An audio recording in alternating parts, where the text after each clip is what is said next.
Welcome to the Parrot Podcast. I'm your host, Sandra, and today we have a guest that is returning to the show. I'm so excited because we are turning it into Bird Mom BFFs. So guess who's back? Back again. Sophie's back. Tell a parrot friend. Guess who's back? Guess who's back? Guess who's back? Let's get chatting with Sophie. You might remember Sophie from some of our previous podcast episodes. You might know her from Instagram at BirdNerdSophie or on YouTube. And she also provides a consultation service for parents for their birds' behaviors and things like that. And you can find them at bestbehavedbirds.com.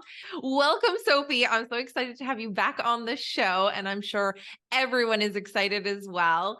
Let us know, how are you doing and how is your flock? Well, thank you very much for having me on again. It's always a pleasure. Everyone's doing good. Little spikes of hormones here and there because 'tis the season for hormonal behavior. But generally speaking, they're all really good. They're all learning new things, being a bit cuddly, being a bit cheeky, kind of same old, really, in the crazy world of BirdNerd HQ.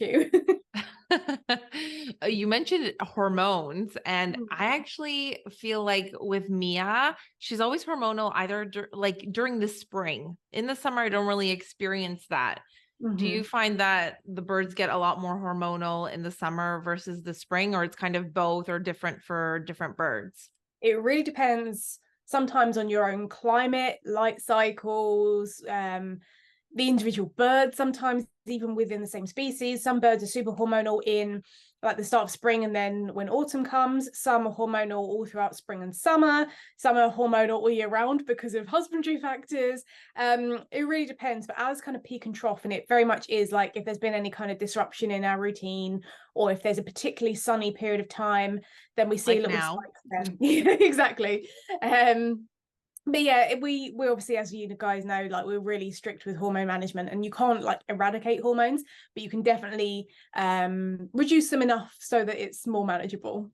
Yeah, that's really interesting because I didn't really think of that. But in the summer, this summer, it's been exceptionally hot. And now with the weather changing, it can get them to be more hormonal. It's really a lot being a parrot because there's so many things to know and so many things to learn.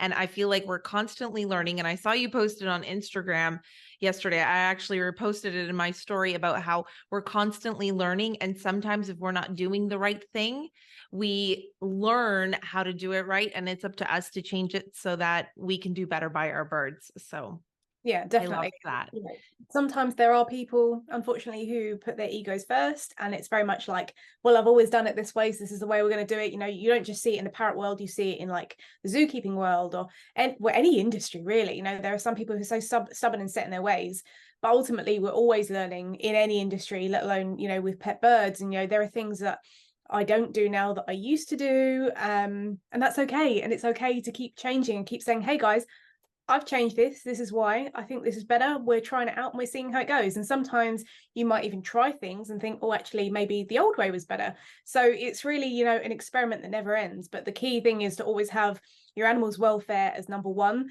and then like any other kind of ego or anything like that, just put that straight in the bin. We don't need it. Yeah. I mean, when I sometimes look back at like videos or pictures of me and Mango or his like cage setup back then when I first started, when I first got him, I'm like, oh my gosh, I wasn't the bird mom that I am now. I didn't know everything that I know now. And, you know, like I had plastic in his aviary or I had other things, whereas now I'm like, I know better, or certain hooks, like the toys that came with the hooks that they came with, I would use those. And now I know to switch them out, or, you know, I know more about hormones and all of these different things and training methods and all this stuff that we talk about all the time. But before, I didn't know these things. And I also feel like I'm constantly learning, and I love that. But sometimes I beat myself up about it because I'm like, oh my gosh, why didn't I know this? Or why haven't I come across this information? Sometimes it's just not available, or it's not something that people talk about a lot. And I know that one thing that I've been messaging you about this month is Mia's sleeping position, because I Mhm. noticed her sleeping in a new position and I was like, oh my gosh, what is this? What does this mean? And I couldn't find anything online about it. So I'm like, bird moms unite, help me. So she was sleeping on the side of her cage, but in the Montana cage, there's like this, what is it? A little door that opens where you can put food dishes in and out. And so then there's bars there, and she was there like clamped on the side, and that's how she was sleeping. And I'm like, how can that be comfortable? Do I need to redirect her to her perch? Because normally I find her sleeping on the top left perch, the highest one, and that's where I always catch her sleeping. Occasionally she sleeps on the bottom, but she'll sleep there for like an hour or something. And then the next time I go check on her, she'll be up on the perch. So Mhm. I freaked out and I messaged you, and I thought this would be something really good to share with everybody, because sometimes birds sleep in different positions or on the bottom of the cage or on the sidebars. Or I actually did a poll and asked a question on Instagram stories, and I'll share a few of those results that people shared of how their birds are sleeping. But I realized that it's a little bit more normal than I thought. And I'm not the only one who's experienced that with Mia. So I'll turn it over to you so that you can let everybody know what that could possibly mean if you catch your bird sleeping like that. Yeah, so birds, when they sort of sleep kind of clung to the bars, you kind of see them like this. You normally see it with birds like conures and those kind of types of birds, but you can see it with any kind of parrot species. Normally it's for a few reasons, but the main two are: number one, they're not confident in where is safe to sleep. Maybe you've changed the perches around, maybe it's a new cage. We had that with Olive when we got her new cage after we rescued her. She was like, I don't know what this space is. I don't know where is okay. Where am I going to be safe? Because obviously they're a prey animal. So she was a bit unsure for the first few days and would sometimes cling to the bars.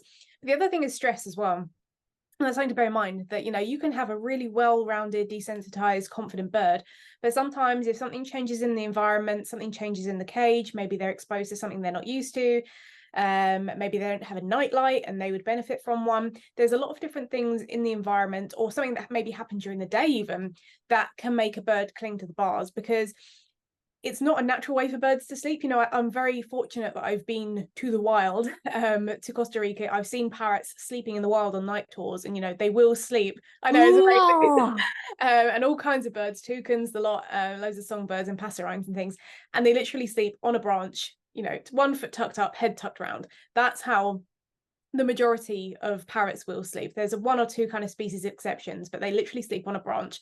So if your bird is clinging to the bars, I would be looking for stresses in the environment. Have you changed anything in the cage during the day? Is there anything different in the room? Would they benefit from a nightlight? Because many birds do benefit from a very dim nightlight, just so they can kind of see shadows. And if something falls over in the night, they're like, okay, it's not, a predator going to eat me. It's just like a book that's fallen over or whatever it may be.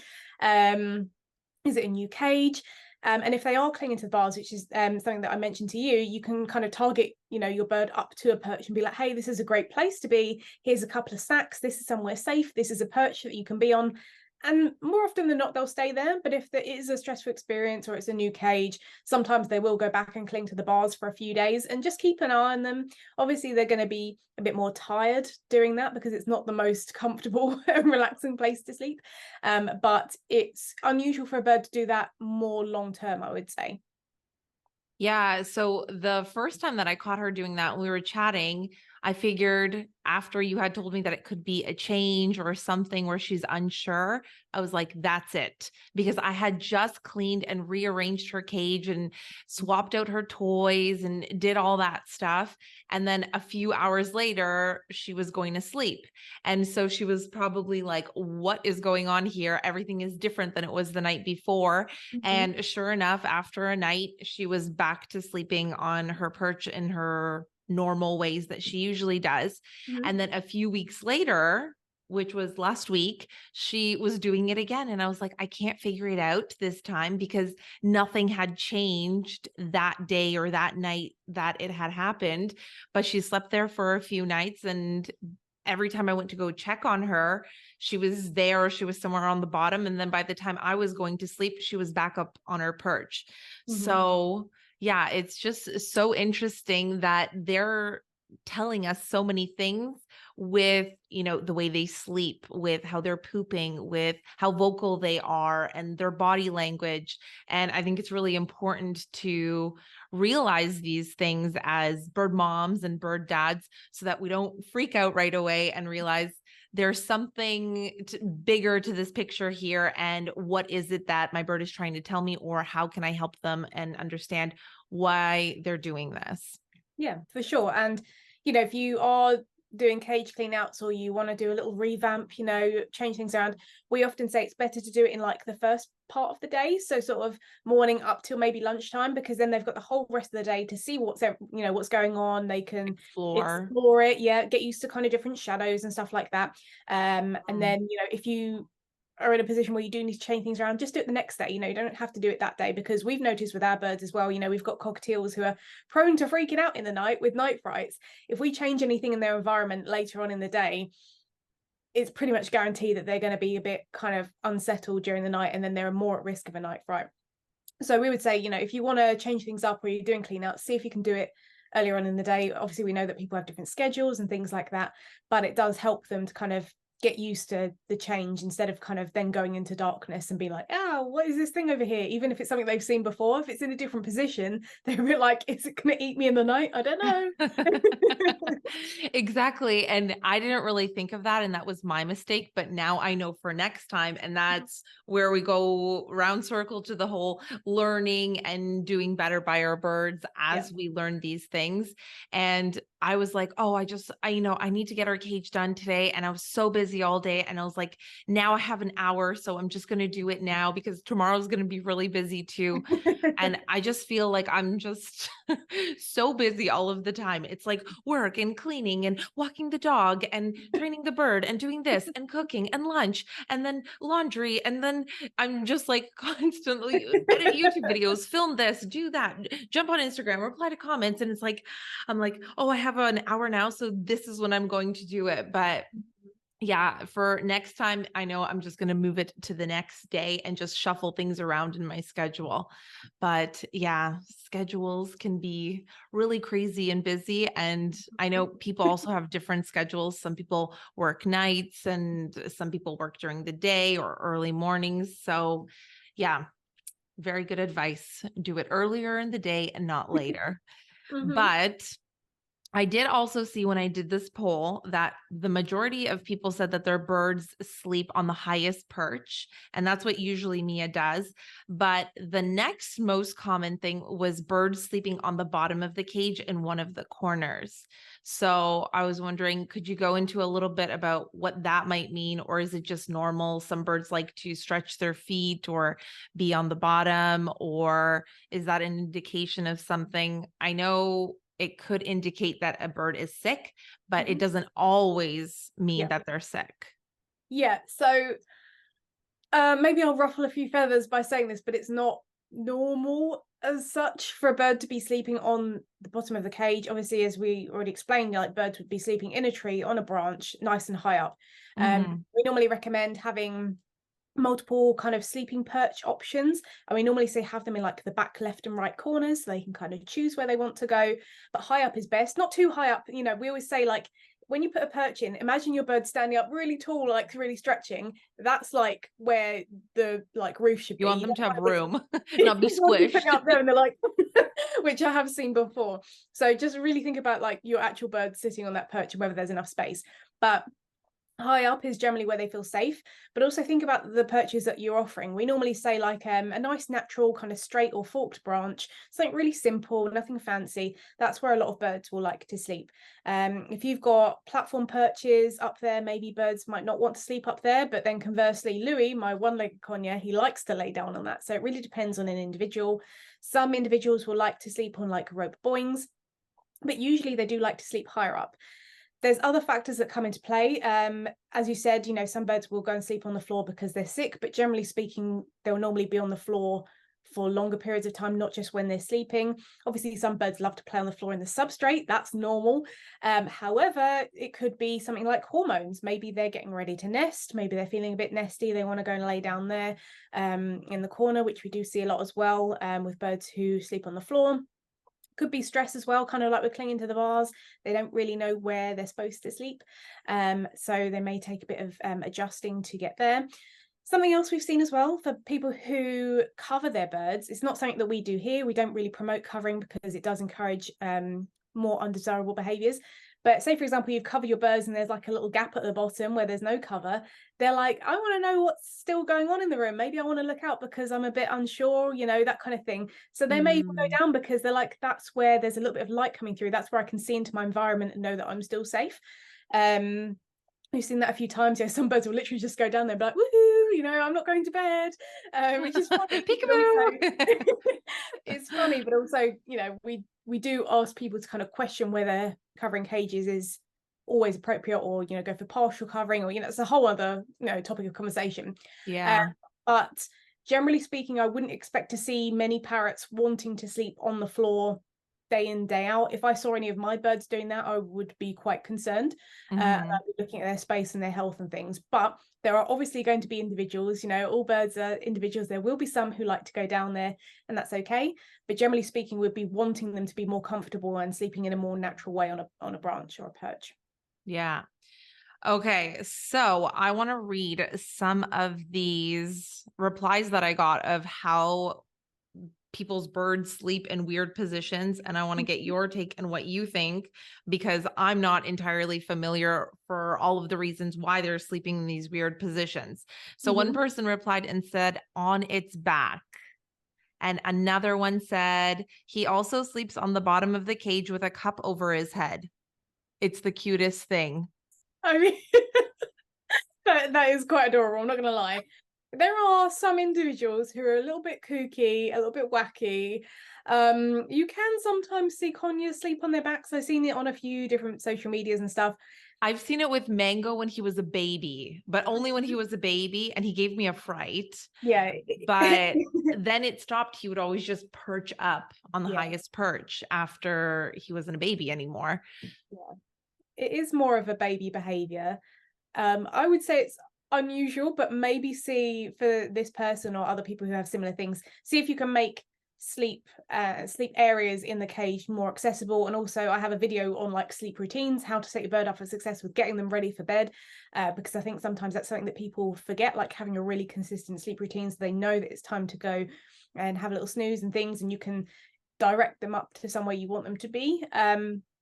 So yeah, you know, birds do make me laugh with their weird oddities. Yeah. There was a few more. On the floor under his tent, on his back, in their little hanging huts. I had one that would sleep nestled up in my hair, under my shoulder, my ear pressed tightly against her. She sleeps in a hut, flat on his belly inside his happy hut. He sleeps squished down to the perch, but I'm not sure where he sleeps because I've started covering him. And someone else also said, I got a new pineapple conure. She's young and a great snug bug. He squishes my green cheek conure to the cage. I have seen that a lot as well. You know, when you have a multi-bird household and you have them live together, they do find a lot of comfort with sleeping next to each other. You know, our guys, other than Chip and Fish, they sleep near each other, but they never cuddle. But all of the conures will sleep completely next to each other and snuggle up. And sometimes they will just squash the other one right up to the cage. That's not unusual. Again, I might be a bit controversial here, but with the cuddle huts. We're spreading the good word. Yeah. The tents, the cuddle huts, happy huts. Your bird doesn't need them. They are very much what we call an anthropomorphic product. There's something, we're putting our own emotions onto it. We're thinking, oh, we love to be cozy and snuggly and warm and things when we go to bed. Exactly. But, you know, we're not parrots. You know, parrots, as I've already said, I've seen them physically in the wild. They do sleep just on a branch. They don't have cozy huts, happy huts. They don't sleep in tree cavities. There's very few parrot species that would. For example, the golden conure, which again is quite a rare species to own, this stunning birds. They would sleep in more of like a tree cavity. But again, there's not tree cavities for every single, you know, hundreds of thousands of parrots plus every other animal, you know, in the rainforest or wherever they're coming from, whether they're in, you know, Australia or, you know, whichever. And also they come with the risk of crop impaction if they do chew them, because we know our birds love to chew. Yeah. They do encourage hormonal behavior because, again, they think they're in a lovely nesty Yeah. place, and then you may see them go to the floor because they're getting ready to lay eggs. You may see increased aggression, all that kind of stuff. And even the natural ones, you can get like happy huts made out of seagrass mat. It's still encouraging hormonal behavior. So whilst it looks cute, obviously, conures do love to snuggle, and you can let them cuddle in your hair. All of mine love to be in my hair, have a little snuggle like that when they are out and about. But at bedtime, we want to be encouraging nice natural behaviors of being on a perch and that sort of thing. Yeah. I'm always very much like thinking of doing everything as close to nature as possible. And so I'm also with you on the whole cuddle hut and happy hut stuff. We don't have one for Mia. We don't have one for Mango. And I'm with you on that. Like they encourage hormones and they can chew on them. And they're just not something that we want to buy for our parrots. So if someone is listening and they're like, oh, I have a cuddle or a happy hut and I didn't know this, well, now we know. And what tips would you have for someone to transition their bird away from that happy hut or cuddle hut? So some birds will be very attached to it. And again, this will be like this spike in hormones, that kind of thing. So it's not always a good idea to go completely cold turkey. Obviously, it's better to not have them in the cage, but you may want to maybe just phase it out and take it out during the day, let them get used to it, and then you can put it back in at night for the time being for a set period of time, and they can still sleep in there. And then once they're used to it not being around during the day, they don't really care about it because it's not there. Then in that space, make sure you replace it with something they can use. So again, some of these like natural, simple forked perches with the bark on, something really nice that they can sit on. So at least there's an alternative there that they can go on. You can target them up there, make that a really awesome place. Lots of high value treats on there as well. But also we have to remember, with any of these undesirable behaviors, we have to be kind of strong-willed as the humans. We say it as well with like diet conversion. So for example, you give your bird some carrot and they're like, oh, I don't like it. And then we're like, oh my goodness, they're going to starve. I have to give them all of the stuff that, like the unhealthy stuff that they shouldn't be having. Whereas if you say, hey, it's okay, let's try it in this way, let's try something else, let's keep going, keep trying, they're more likely to try it. And sometimes when we give in a bit too easily, then that's when our birds are training us, and that's never a good thing. Yeah. That happens all the time. I know with birds, and this is something that I'm constantly repeating, we have to be so persistent and consistent and patient because sometimes these things take a while. We just have to kind of go at our bird's pace and be respectful of them and try to understand that, change can be scary for them and it's not the same way as you would like look at a dog or a cat or some other type of pet. Birds are really quite different. They certainly are. Yeah. So, go slowly, but, slow and steady wins the race. If you find that your bird is coping well with different changes, whether that is changing cage setups or changing diets, whatever it is, then that's great. You can go a little bit faster, but it's all about monitoring their stress levels and their behavior overall, because you know your bird best. But also, even with the best of intentions, we have to look at things objectively, like, does my bird actually need this? Again, I'm not just trying to plug my channel here, but I have a video coming out, if it's not out already, about some of the worst products for parrots that are on the market, and a lot of them are marketed towards humans rather than what a bird actually needs, because obviously people want our money, and you want to be spending your hard-earned money in this cost of living crisis on things that are actually worth it for your bird, that your bird's going to benefit from. So that's something to bear in mind as well. Exactly. A lot of these products, they're geared towards humans seeing them as like, oh, this is so cute, or this is so pretty, Yep. or the colors are great and this and that. But we have to keep our bird safety in mind and do our research before we're like, oh, I'm just going to get this because it looks cute. It might actually be really unsafe for your bird and, could cause something in the long run that is going to be really heartbreaking. High value reward treats. I wanted to chat a little bit about that because some people might not know what is a high value reward treat. And when we talk about high value reward treats, those are the treats that your bird really likes. Like it's their favorite and they will do anything for those treats. For example, with Mia, if I give her a sunflower seed, she's like, what? is this. I don't care for sunflower seeds, but if it's like an almond or a walnut or a pine nut, those are her favorites.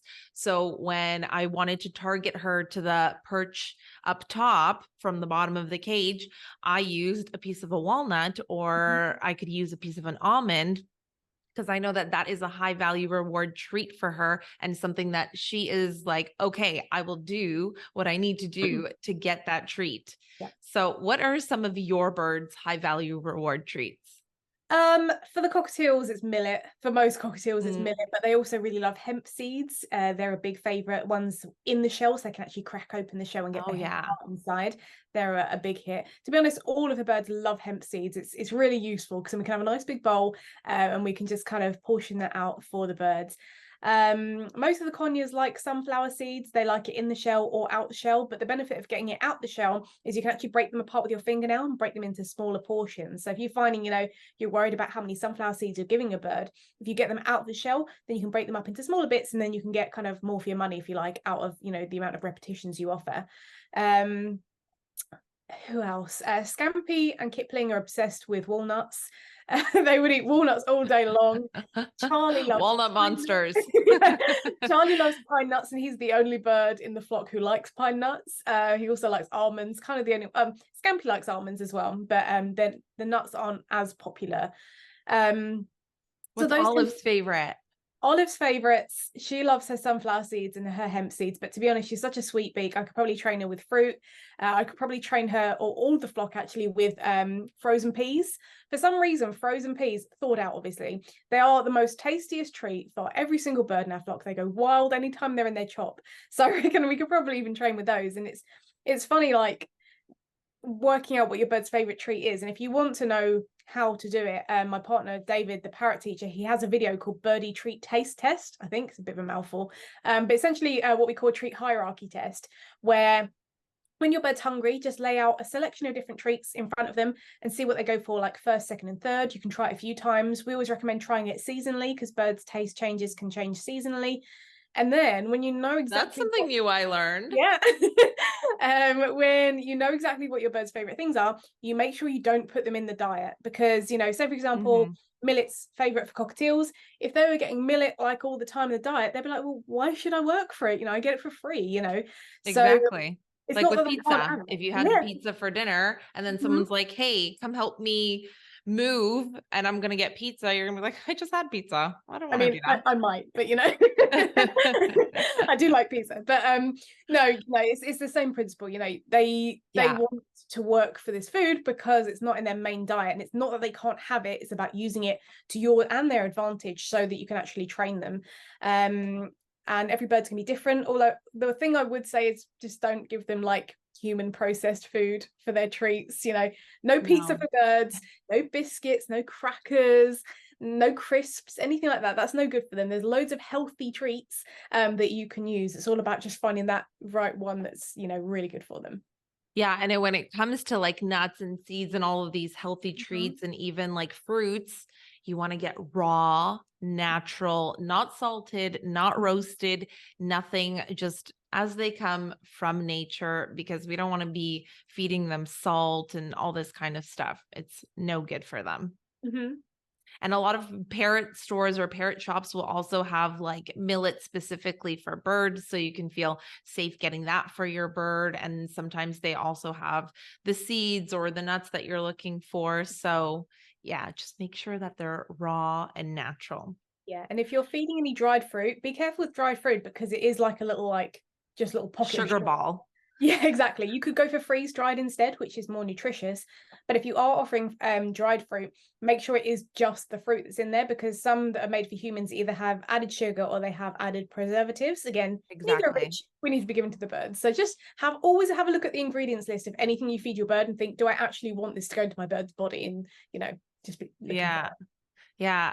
With fruit, I tend to go for just fresh fruit. Like we just have fresh fruit. And if I'm going to offer it to Mia, it'll always be fresh, because dried fruit always has a lot more sugar than the non-dried version. The only thing that I have from fruit that I guess is dried is dates, medjool dates, because I love medjool dates. They're so delicious. And whenever I'm like, oh, I have a sweet tooth, I need something sweet, I just have like 2 or 3 medjool dates and I'm like, I'm good. They are so sweet. So yeah. And whereas like I could have a mango and I'm like, oh, I could still go for something sweet. But with the dates, because they've got that sugar, it just takes 2 or 3 and I'm good. But I wanted to circle back to the wild parrots because I just think that that is so cool. So you went to Costa Rica and you saw wild parrots. So I want to know where, like, were you in the jungle and like what types of parrots did you see? Tell me everything. My dream is to like go to the Amazon, but I am way too scared because, anacondas and Yeah. crocodiles and jaguars and all these bugs that like get under your skin and grow. So I'm like, I'm terrified, but I want to go for the wild parrots. Yeah, it's definitely worth it. I mean, Costa Rica, I've been there a few times now. I'd love to go back, but again, nobody to look after the birds. Maybe one day, but it just feels like home. It's so wonderful there. And I've been very lucky to go to lots of different parts, both the Caribbean side and the Pacific side. I've been in loads of different like places.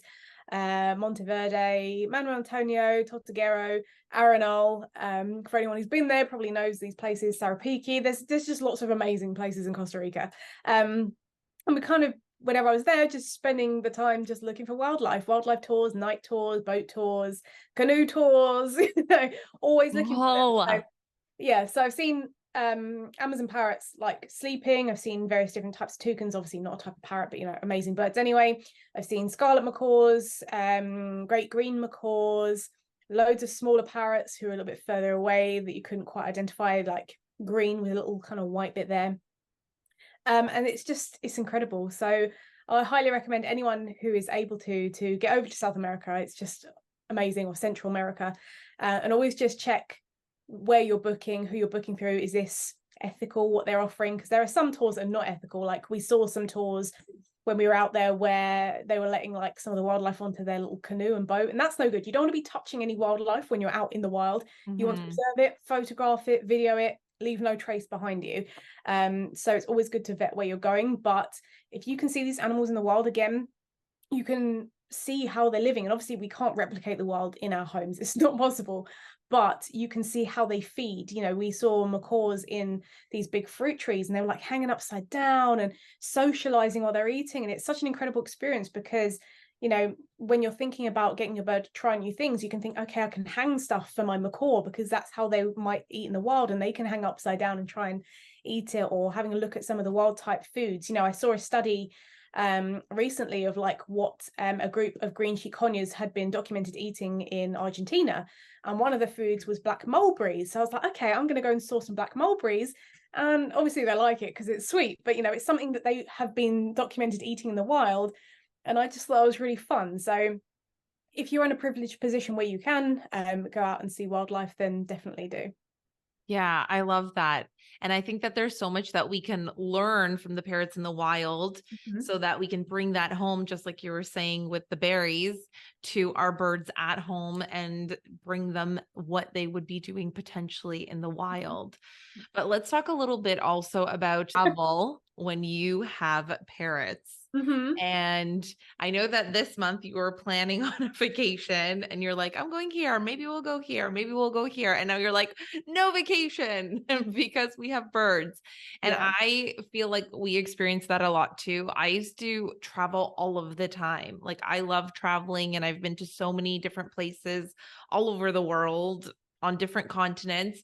But now with pets, it's like so much harder to get a pet sitter.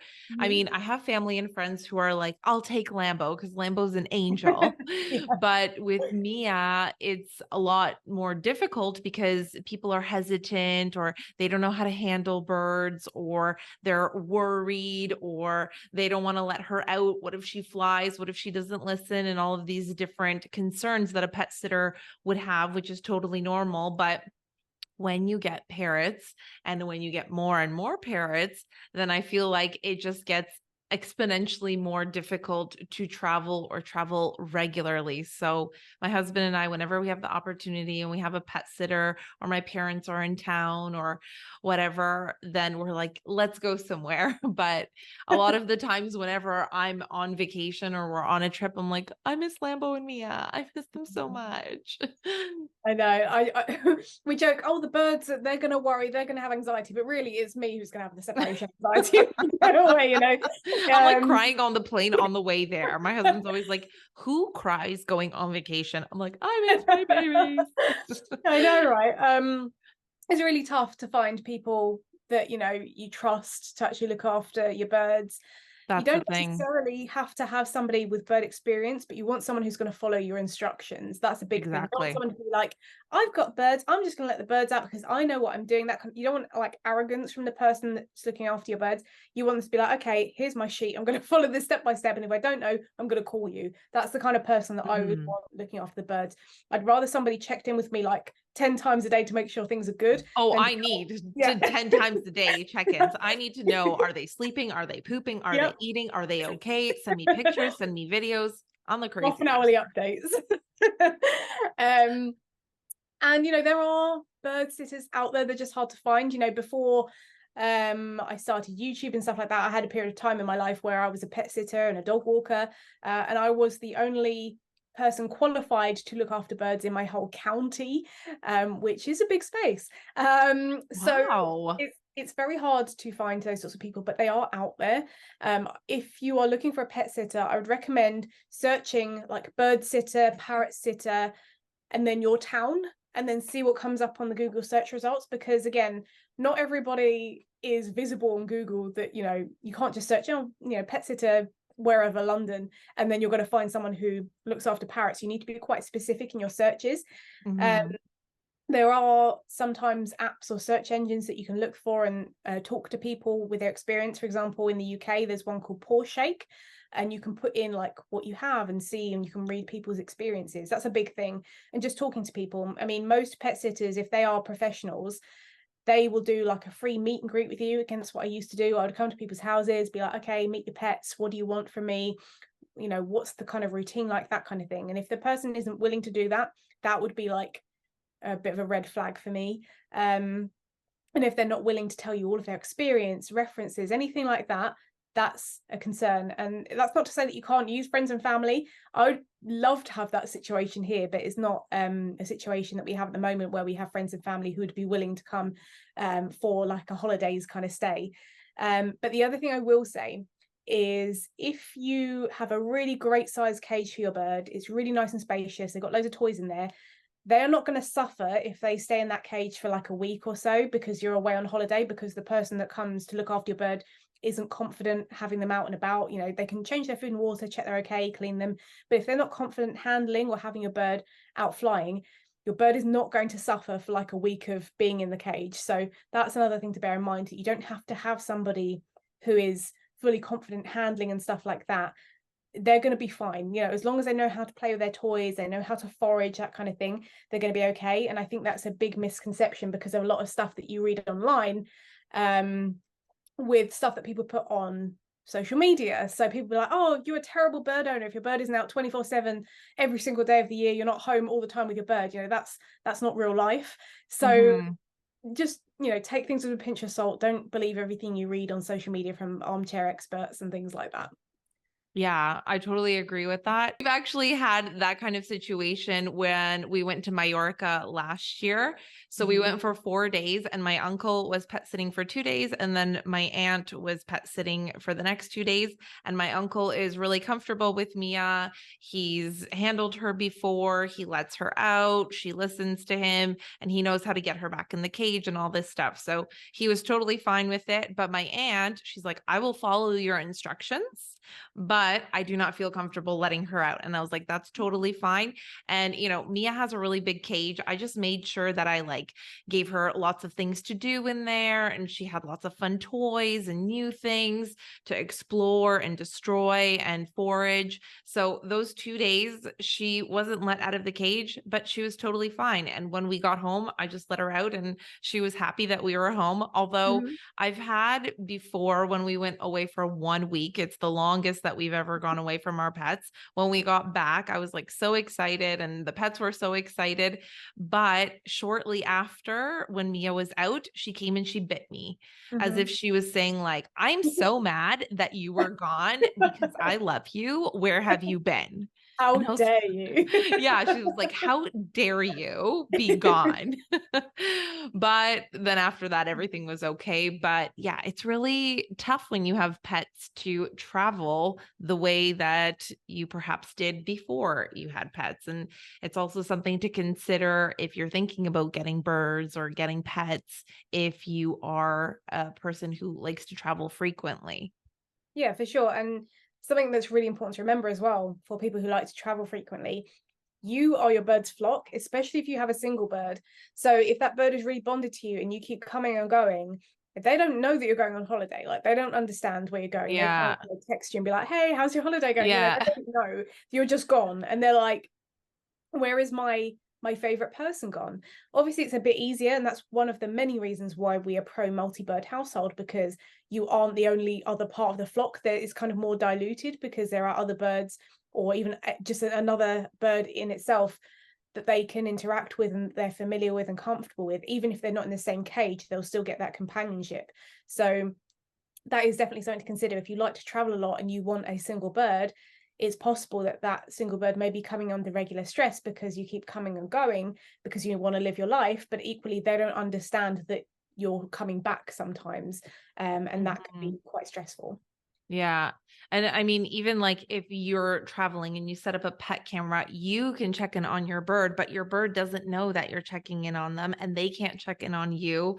And even if it's one of those pet cams where you can talk into it, I find that it confuses the Yeah. pets more than anything. So I don't use that feature because I just don't want them to be confused. Like I can hear her voice or Mhm. dad's voice, but I don't see them and they're not here. So Mhm.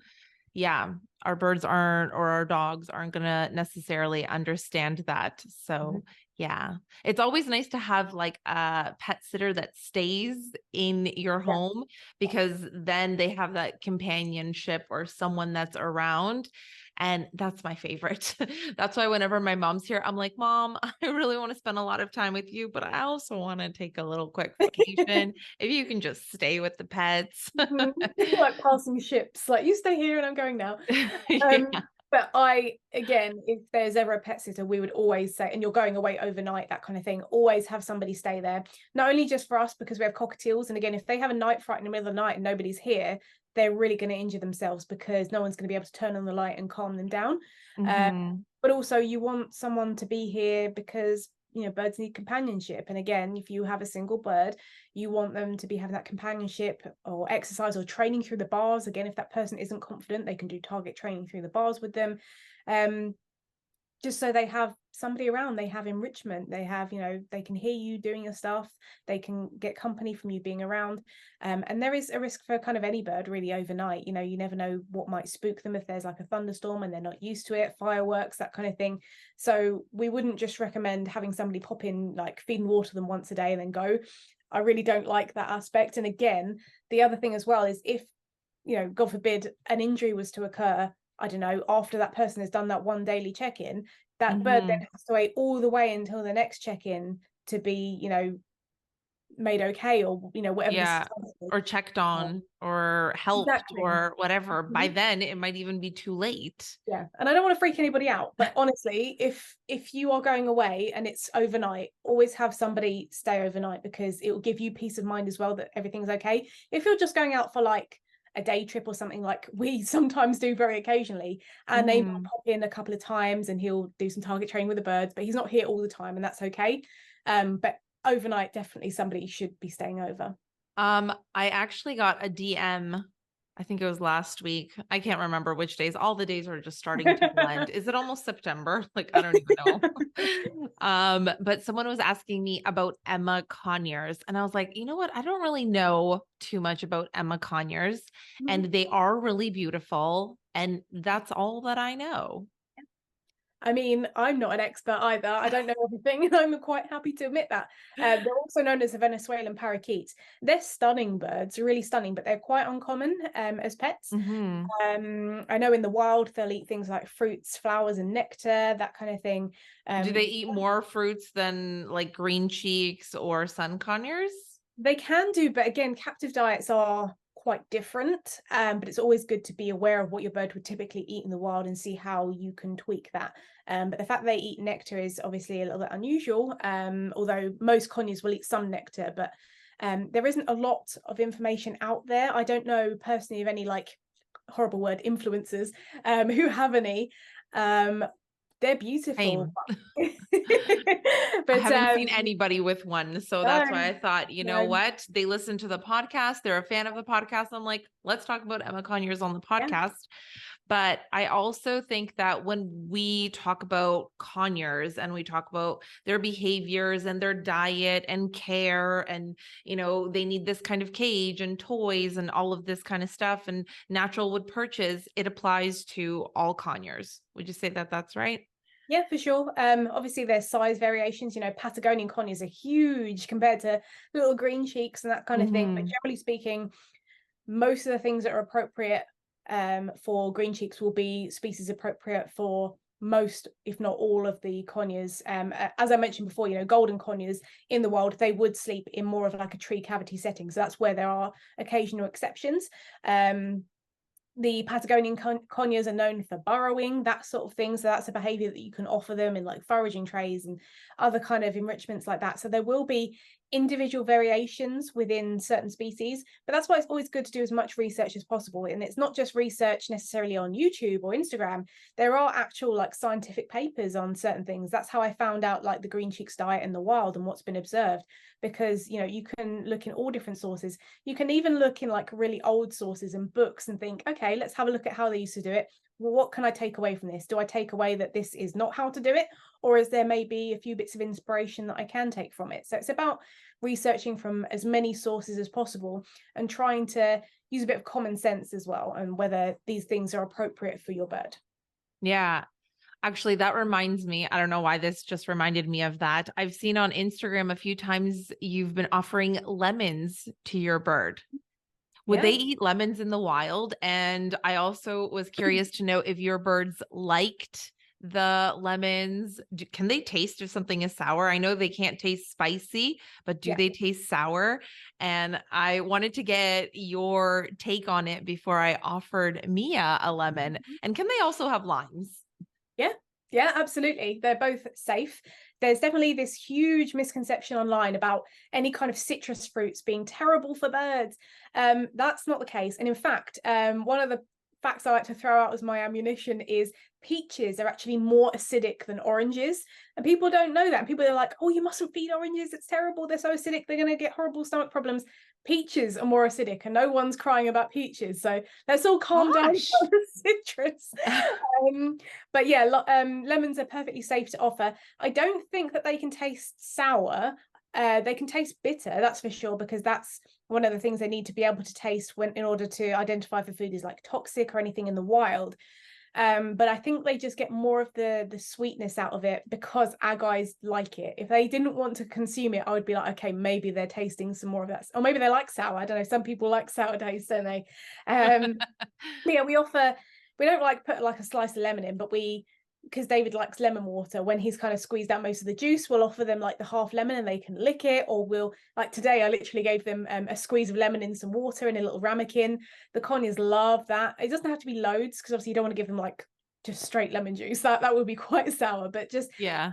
diluted in a little bit of water. They really enjoyed it. So it's a great form of enrichment. Obviously, you don't want to be giving citrus every single day, because that probably would lead to some stomach issues with the acidity. But offering it occasionally is perfectly safe and healthy as well. Yeah, I think everything in moderation. Like, we want to offer all of these different things to our birds, but not the same thing every single day. Like, You're not going to give your bird hard-boiled egg for breakfast every single day. Mhm. You need to include some variety. So including these things here and there a few times a week or a few times a month is good, because just like us, we need variety. They need variety too. And everything has different vitamins and minerals and all these Mhm. different benefits and all that kind of good stuff. Yeah, and they do say variety is the spice of life. So Ooh. Eat colorful and be colorful. Live a colorful life. Eat the absolutely. rainbow, they said. They do say, just not avocado. Please don't feed Yeah, avocado. no avocados. And there are lots of toxic foods as well that Mhm. people need to be aware of when getting pet parrots. But hopefully, you've done that research and know what to feed them and what not to feed them. So, actually, I wanted to get your perspective, since you are also a zookeeper, on an experience that I had a few weeks ago. I went to a place in Polish, it's called Papugarnia, Mhm. which in English, I don't even know what it translates to. Let me look up what it It's translates like to. parrot something, isn't it? Yeah, it's like Parrot, parrot parrot. something. It's Yeah. basically like a place with all parrots. Mhm. Let me go Google Translate. Papugarnia is a parrot house in Okay. English. So it was basically this big place filled with different types of parrots. Mhm. And when you go in there, you go through these doors and then you're in this massive room and there's just ropes and perches and trees and everything. And there's tons of different parrots. And I had never heard of something like this before living in Poland. And so in Poland is the first time I've ever heard of something like this. And I was super excited, but Mhm. all of them are really far from where we live. And my husband found one that was like an hour and a half drive. So we did a day trip Mhm. and he surprised me. But I was under the impression that these were more kind of like parrot sanctuary vibes, like an oasis for parrots. And it really wasn't that. I got there excited, and when I left, I felt really like disappointed and upset, and I wanted to just take all of those parrots and rehome them. Mhm. And there's a few things that I observed, and I'm going to share those with you, and then I kind of want to get your perspective on what you think. So, right from the start, when we first walked in, they give you these little cups filled with seeds and dried foods, and it's mostly sunflower seeds. And I Mhm. was like, well, if they're filling up on this all day, then I don't know how their diet is. And I was peeking in to see what kinds of things they had set out for the parrots. And they did have some fruits and veggies, but they didn't look fresh. And it just, in one of the birds' cages, I actually saw like an ant crawling on the fruit. And I was like, oh my gosh, what is going on here? Like, it's not that clean either. The Mhm. water wasn't very clean.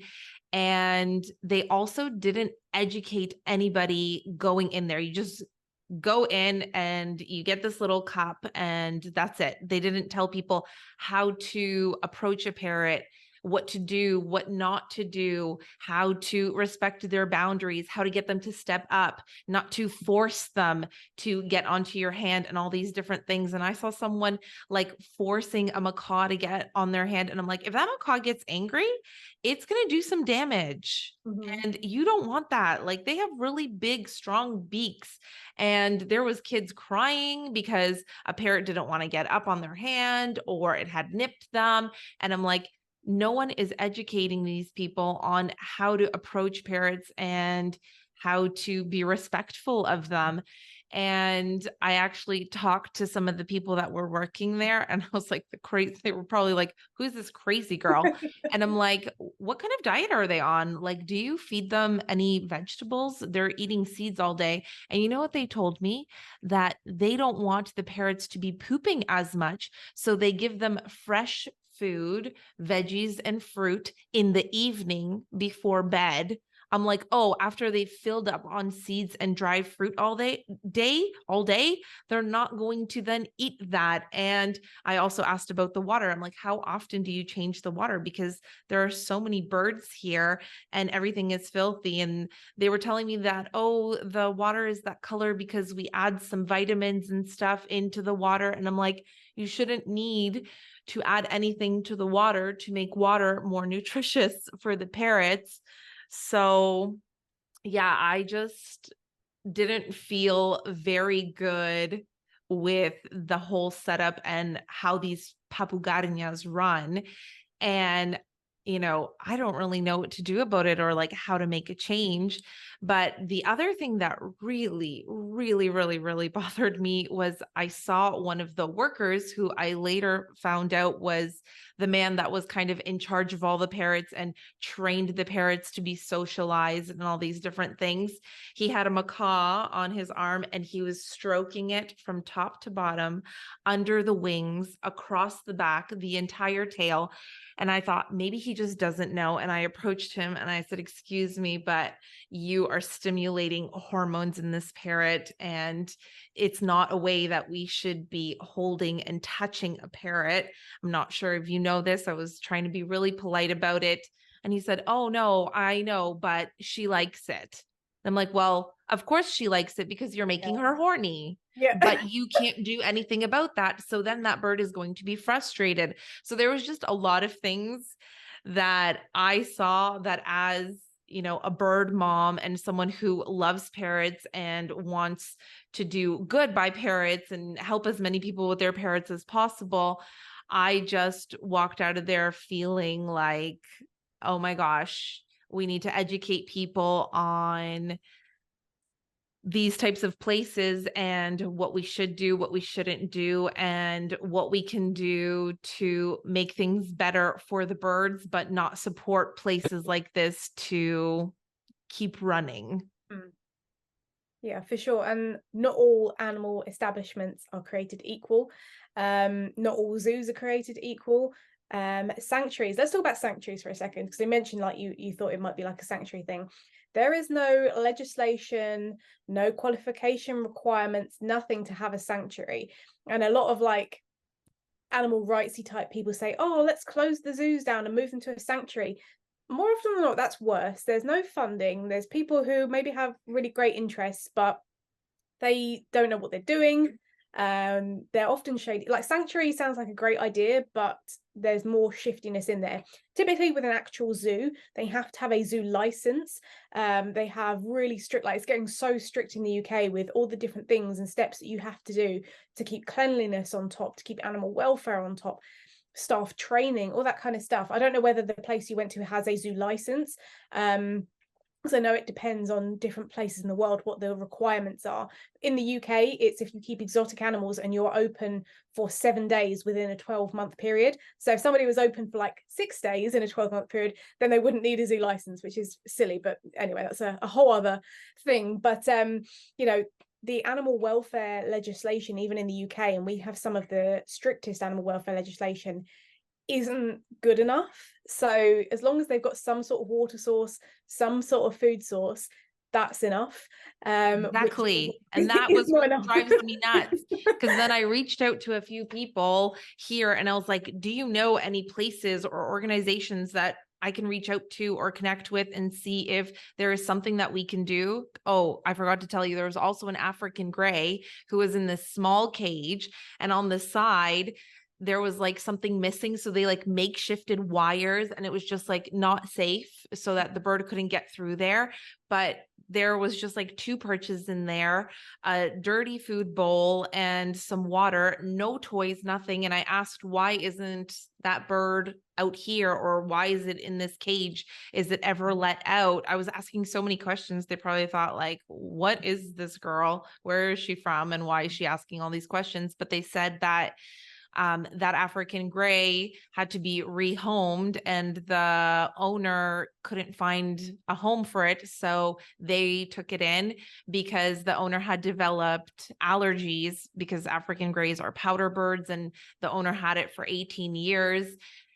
And I thought to myself, well, there's so much more that you can do for this parrot and so much more that we can offer it. And so, anyways, long story short, I had reached out to a few people asking, is there any organizations or someone that I can work with to see if there's something that we can do for these birds? And they said that there are, but they basically aren't very strict. Like if they have water, if they have food, if they have a safe place and they're taken care of, then they're not going to do anything. No. And all I can think about is these little individuals, those souls inside of those parrots' bodies, and how they deserve so much more. Yeah, for sure. And again, like proper animal establishments, if they've taken in a new bird from somewhere else, that bird should be in quarantine, in isolation, in order to make sure it's safe. Then there should be appropriate like introduction programs. Unfortunately, not only with establishments, but also with pet owners, you don't need a qualification in order to be able to source these animals. You can just do whatever you like. And again, some people shouldn't have these animals, whether that is an establishment or whether that is a pet owner, unfortunately. And even if they have the best interests, you know, feeding these little pots of seeds, like you mentioned, that seems like a lovely idea so people can interact with the birds, but that's obviously not an appropriate diet if they're getting these kind of high value seeds and not a lot else all day. The right way to do it, for example, a lot of zoos in the UK have rainbow lorikeet walkthroughs, and you can buy a little pot of nectar. I actually used to work in one, and at some point during the day the lorikeets get full up, and it's like, okay, well, you know, that's what they normally eat. They eat a lot of nectar. If there's no nectar left, then sorry, you have to maybe try again later. You know, there's no forcing, there's no, and nectar makes a lot of poops, so they were definitely not trying to stop the poops. So that's a really weird concept to try and, because they're going to poop regardless. You know, they're going to poop every 10 to 15 minutes, and I think that's really unfortunate and is a sign of maybe people who don't want to do a lot of work, because as we know, birds are a lot of work, a lot of cleaning, and if you're going to be an animal establishment, you need to be on top of that. And you need to understand that they're going to poop. It's natural for them to poop and poop as much as they want, whenever they want, wherever they want, without limiting their diet so that they don't poop. Like, to me, that was just outrageous.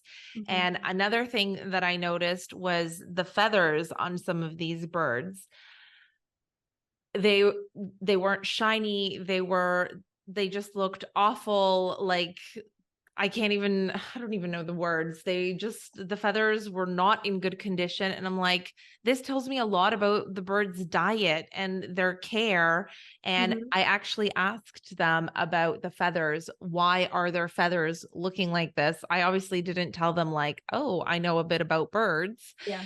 But they're like, oh no, it's because, you know, they haven't had a bath yet. And after they have a bath, then the feathers look better and all this kind of stuff. And I'm like, no, that is not why. But okay. So I just feel that those parrots really are not as well taken care of as I would have hoped. No, and it's sad, and it could even be from the actual act of stroking. You know, we talk about stroking being a hormonal trigger, and it definitely is, but also all the sticky oils from our hands and sweat and everything else gross, whatever, ice cream, whatever you've been touching, you know, that's all then going over your feathers. And it's not like our hair where we can wash it if it gets dirty. When a feather gets ruined, it's ruined until the next molt. You can't magically make it better again. So again, if you see any of those weird products that like say that they're like miracle feather products, it's going to revitalize your bird's feathers, it's a load of old rubbish. You know, they physically cannot like get better until the next molt, because they're not attached to anything living. You know, the blood vessel from the feather is stopped. So it's a shame. If you want to try for change, you know, have a formal written letter to the owner of the place. You can contact your local authority, start campaigns on social media for these places. You know, I'm personally coming out for Petco very soon because I'm sick of seeing birds in substandard care or in really horrific conditions. So I'll be starting tiny cages. Yeah, with nothing other than like a plastic ball. Plastic ball, plastic toys, and then they can't get down to their food and water, or birds being sold at 50% off because they're cosmetically imperfect. Like, what? So watch out, Petco. I've been in contact so many times and they keep leaving me on red, they keep leaving me on seen. But guys, don't give up. If you are not happy with something, if you've seen something in an organization, get in touch. You know, these birds don't have voices of their own to, you know, speak up. So you speak up and just Yeah, do. we have to be the Be voice of the respectful. birds. Yeah. Yeah, but be respectful and be professional. If you come in like a crazy animal rights activist, you're gonna, you know, they're gonna ignore you. If you're respectful, you offer logical solutions, you offer to help, that is more likely to get results than coming in, you know, being aggressive and that kind of thing. That's not gonna force change. It's about evidence-based information, and Petco, I'm coming for you. Yeah. And the other thing is people coming together, you know, we're building all of these communities, and there's so many birdfluencers. And if we come together, then I think that we can really make a change, and we can make our voices heard to these organizations or these pet stores, so that birds have better quality of life, because there are just so many birds that are suffering and living in terrible conditions. And there's just hopefully a lot more that we can do when we come together, and we can make a positive change that's going to impact these birds in a positive way and improve their living conditions and their lives. Because imagine if we were one of those parrots. Like, I would hate to be in this tiny cage locked up day and night with nothing but a perch and some water and seeds. Yeah, it's not right. But that's where community is so valuable. You know, it's coming together with like-minded people, all for a common cause, which is, you know, what we're all here for. Even with our own birds, is just doing the right thing for them and trying to do better. And that is one of the benefits of social media. There are a lot of negatives, but when we all come together for a common cause and we're sticking up for these animals in an appropriate way, and we're not being aggressive, we're being factual, that's where change is going to happen. Yeah. And it's, you know, when people come together and when we have these influencers that also, you know, talk about it on their platforms, that's when change starts to happen, because then these organizations start to see, like, I can't get away with this, or something has to change because people are protesting or whatever it may be. So yes, let's get our voices heard and let's make a change for the birds. So since we were talking about social media and all this stuff, I saw a few weeks ago that you did a Q&A, and someone had asked you about what you think of bird TikTok versus bird Instagram versus YouTube and Facebook. And I wanted to talk a little bit about just social media as a bird mom, or having a pet page, or a birdfluencer, and the different pros and cons that come with it. Yeah, it's very difficult because, as I mentioned before, there are people who maybe have really great best intentions for birds, but they are an armchair expert. Their information is out of date, or maybe they've got information from sources that are unreliable, or maybe they're just trying to make sense of the world, and maybe what they are promoting is not accurate. Maybe they've got stuff going on in their own life, and then they're projecting their own issues onto other people and being rude and aggressive, instead of creating like an intellectual dialogue about how maybe we should change or maybe we shouldn't. I think TikTok I enjoy consuming TikTok for like silly stuff, funny stuff, cute stuff, whatever, but I don't use TikTok because of the privacy issues. Yeah, I mean, it's not a great platform, but you know, there's some amusing stuff on there. However, I think there's a lot of toxic stuff on there. People are rude, and there's not a lot of space in like comments to actually get a point across. There's a lot of horrific people on there doing awful stuff. You know, we've seen people creating like, you know, like little plastic baggies, like plastic bags, putting like pellets in and being like, that's a foraging toy. It's like, that's not a foraging toy. That is crop impaction. Don't let your bird chew plastic bags. Or we saw some bird influencers who were wrapping their birds up in a towel in a burrito in a really unsafe way, because you shouldn't restrict your bird's chest anyway. But they did it to give them a timeout because their bird was bad. And it's like, I don't even know where to start as a bird trainer. It's so inappropriate to treat your bird like that, to wrap them up and restrain them and be like, you're a bad bird, you're going to have a timeout. And lots of people came for them, and they didn't like that, and they just blocked everybody and tried to silence everybody. So I think TikTok is TikToxic. Should we have that? Should we have that as a phrase? That was a good one, Sophie. It. Facebook is just as awful. I think TikTok has a very young audience and Facebook has more of an older audience, and that's just as bad. Everyone's fighting all the time. I've had birds for X amount of years, so I know what I'm doing, even though I'm doing everything wrong. How dare you think about doing something different? That's awful. I see a lot of that, and I've left a lot of No open-mindedness. no, yeah, absolutely. So close-minded. And I'm only in one or two bird groups now on there because I just can't cope with just the antagonistic nature of people on there, of just not wanting to change or just have like a discussion, like an adult discussion about how we may be able to change or maybe still do things the same way. Instagram, I like Instagram. I seem to have somehow worked out the algorithm, so I do all right on there. And you do get some toxicity and some people who aren't willing to change, but I generally see less of it. There's less of the dangerous stuff on there compared to TikTok. And then YouTube is obviously a great platform, but not everyone who makes great content actually gets seen. And unfortunately on YouTube, sometimes the poor content does get seen a lot and get pushed, which is a real shame. But it's still a great platform to reach more people with more long form content, because there's only so much that you can put in some of this short form content on Facebook, TikTok and Instagram, whereas YouTube you can put more of an in-depth discussion like we're having today out on there that people can actually enjoy and consume. So I think all of them have pros and cons. It's all about taking everything with a pinch of salt, and you know, if you need to have some time out from it because it is toxic, then please do, and there's no shame in that.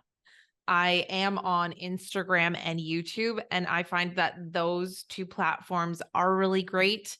And there's a lot of people that are on those platforms that are also trying to learn, or they're looking for things that are relatable, sometimes cute, sometimes funny. And there's a lot more positivity on those platforms. So that's why I really gravitate towards those platforms, because I want all the information to be helpful and help people learn and be better for their parrots, and also be more understanding parents.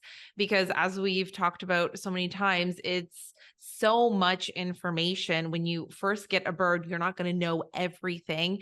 And it's going to take some time and consuming a lot of content to really get to understand different things, from like care and hormones and sleep and diet and all of these different things, and safe toys and unsafe products and how to clean your bird's cage and all of these different things. But yeah, we just want to encourage everybody to be a lot more positive. And, you know, it's always, as birdfluencers or content creators, we love getting positive feedback, but we also love getting feedback where we can improve or do better. And it's also great when we can learn from each other. And I would like to also just send out a little positive reminder to everybody to just be kind. If you have nothing kind to say, don't comment unkind things to people. We already have enough of that going on in the world, that we just need a lot more positivity, and just sprinkle kindness into every comment, every like, every DM as much as you can. So yeah. Exactly. Reserve judgment, because everyone's going through stuff, you know. People for the most part are trying their best, and if you have something constructive to offer, do it in a constructive way that is respectful and not antagonistic, and has that person and their birds best interests at the forefront of it. Yeah, because all we're trying to do is help, and we're, you know, putting all of this time into trying to help other people. Yeah, and it's different if you're paying for a service. You know, as you mentioned before, we have our consultation service, Best Behaved Birds. If you're paying for a service, then of course you're expecting quick responses and that kind of thing. And, you know, you expect what you're paying for. If you are looking for free advice, and, you know, you and I give out loads of free advice, loads, hours and hours of free videos, just be patient, be polite, and, you know, you'll get a reply. And if there is something where you're like, something's happening to my bird, or I'm worried, or I don't know if they're sick, go to the vet. And actually, a lot of the times when people are like, I've lost trust with my bird, or they're biting, or I don't understand this, or I need help with this, I'm like, go to bestbehavedbirds.com. book a consultation, That's because sometimes that's what you need, is having that one-on-one to work individually with you, your circumstances, your situation, and your individual bird. And there's a lot more to it. If you lose your bird's trust, or if they're biting you, there can be so many different reasons. And that's why I think the consultation service that you and David offer is really great, because then someone can have that one-on-one, and you also create a plan for them, and then they can work on that behavior and care and whatever they need to better their relationship with their bird and make their bird's life a lot better. Yeah, for sure. I mean, if I was like a multi-millionaire, I'd do all this for free. But we've got to earn a dollar, and 99% of our content is free on YouTube. We've got, between me and David, we've got like 600 videos, loads of content on there. You've got loads of videos as well. That's awesome. There's so much content that you can consume for free. But obviously, if you want that one-to-one, talk to somebody, get that help, them, come my way. Exactly. Well, thank you so much, Sophie. I really enjoyed having you back on the show. It was great to chat and catch up on all of these different topics. And I hope that they are going to be helpful to whoever is listening, and let everybody know how they can find you. And thanks again. Yes, thank you for having me on again. I'm sure we'll do more. So you can find me on pretty much every social media at BirdNerdSophie, or you can find our business Best Behaved Birds on Instagram, Facebook, and our website bestbehavedbirds.com. And yeah, just drop us a message anytime if you need some help with your birds. Thanks so much for tuning in to the Parrot Podcast. I'm your host, Sandra, and we'll see you in the next episode.